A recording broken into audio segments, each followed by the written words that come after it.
करदू और विंता की कथा तथा गरुड़ की उत्पत्ति। उग्रश्रवा कहते हैं, शौनक आदि ऋषियों, अमृत मंथन की वे कथा जिसमें उच्चश्रवा घोड़े के उत्पन्न होने की बात भी है, आपको सुना दी। इसी उच्चश्रवा घोड़े को देखकर करदू ने विंता से कहा, बहन जल्दी से बताओ तो ये घोड़ा किस रंग का है। विंता ने कहा, बहन ये अश्वराज श्वेत वर्ण का है, तुम इसे किस रंग की समझती हो। करदू ने कहा, अवश्य ही इस घोड़े का रंग सफेद है, परंतु पूंछ काली है। आओ हम दोनों इस विषय में बाजी लगाएं। यदि तुम्हारी बात ठीक हो तो तुम मेरी दासी रहो, और मेरी बात ठीक हो तो तुम मेरी दासी रहना। इस प्रकार दोनों बहनें आपस में बाजी लगाकर और दूसरे दिन घोड़ा देखने का निश्चय करके घर चली गई।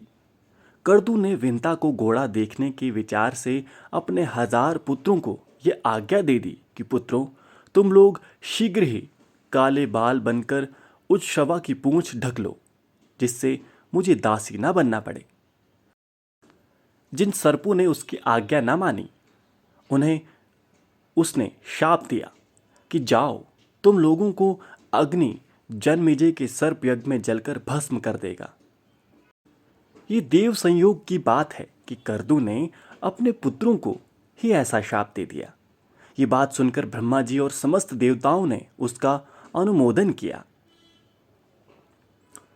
उन दिनों पराक्रमी और विषैले सर्प बहुत प्रबल हो गए थे। वे दूसरों को बड़ी पीड़ा पहुंचाते थे। प्रजा के हित की दृष्टि से यह उचित ही हुआ। जो लोग दूसरे जीवों का अहित करते हैं, उन्हें विधाता की ओर से ही प्राणांत दंड मिल जाता है। ऐसा कहकर ब्रह्मा जी ने करदू की प्रशंसा की।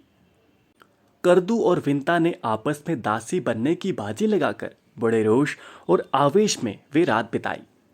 दूसरे दिन प्रातःकाल होते ही निकट के घोड़े को देखने के लिए दोनों चल पड़ी। सर्पों ने परस्पर विचार करके ये निश्चय किया कि हमें माता की आज्ञा का पालन करना चाहिए।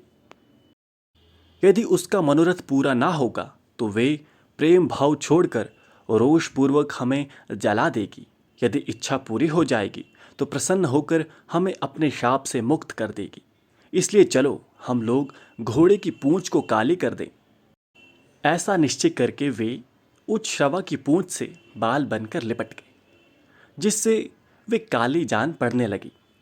इधर करदू और विंता बाजी लगाकर आकाश मार्ग से समुद्र को देखते देखते दूसरे पार जाने लगे। दोनों ही घोड़े के पास पहुंचकर नीचे उतर पड़े। उन्होंने देखा कि घोड़े का सारा शरीर तो चंद्रमा की किरणों के समान उज्जवल है, परंतु पूंछ काली है। ये देखकर विंता उदास हो गई। करदू ने उसे अपनी दासी बना लिया।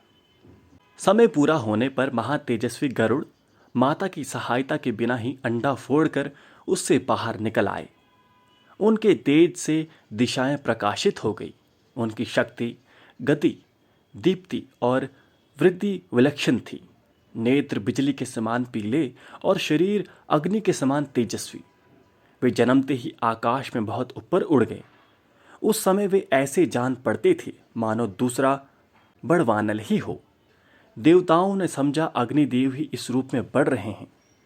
उन्होंने विश्वरूप अग्नि की शरण में जाकर प्रणाम पूर्वक कहा, अग्निदेव, आप अपना शरीर मत बढ़ाएं। क्या आप हमें भस्म कर डालना चाहते हैं? देखिए देखिए, आपकी ये तेजमयी मूर्ति हमारी ओर बढ़ती आ रही है। अग्नि ने कहा, देवगण, ये मेरी मूर्ति नहीं है। ये विंतानंदन परम तेजस्वी पक्षीराज गरुड़ हैं। इन्हीं को देखकर आप लोगों को भ्रम हुआ है। ये नागों के नाशक, देवताओं के हितैषी और असुरों के शत्रु हैं। आप इनसे भयभीत ना हो, मेरे साथ चलकर इनसे मिल लें। अग्नि के साथ जाकर देवता और ऋषियों ने गरुड़ की स्तुति की।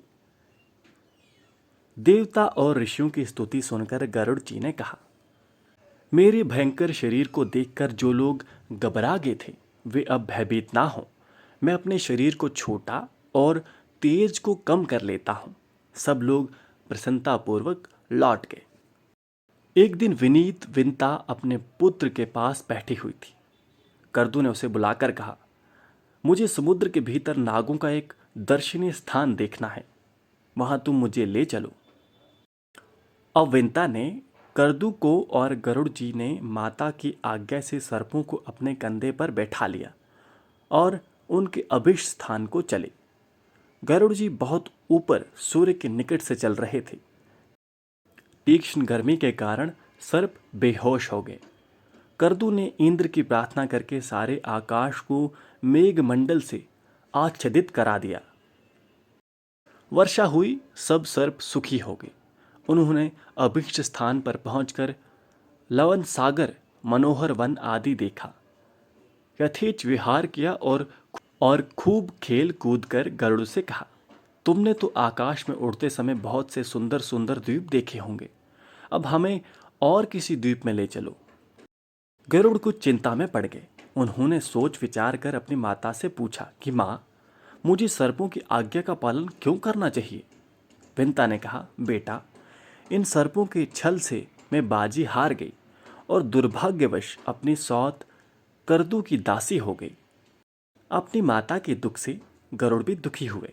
उन्होंने सर्पों से कहा, सर्पगण, ठीक ठीक बताओ, मैं तुम्हें कौन सी वस्तु ला दूं, किस बात का पता लगा दूं, अथवा तुम लोगों का कौन सा उपकार कर दूं जिससे मैं और मेरी माता दासत्व से मुक्त हो जाए। सर्पों ने कहा, गरुड़, यदि तुम अपने पराक्रम से हमारे लिए अमृत ला दो तो हम तुम्हें और तुम्हारी माता को दासत्व से मुक्त कर देंगे।